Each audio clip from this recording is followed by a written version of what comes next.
How to fix TikTok account banned issue in 2026. Well, to recover a banned TikTok account, what you can do is first proceed to open up TikTok and make sure you are on the login page on the application.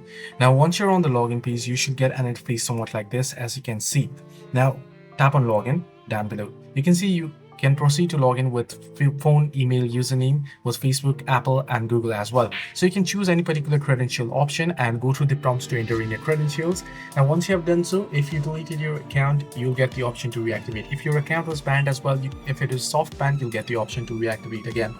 Now you can also check for the notification and you'll get the option to appeal within the app. However, if you are unable to appeal within the application, you can head into your web and you can search in for TikTok support page. So this way, once you have searched for TikTok support, you want to head over and proceed to report a problem or submit a feedback, right? Then you want to fill out the form and proceed to provide your details. Hope this video was helpful. Do like and subscribe.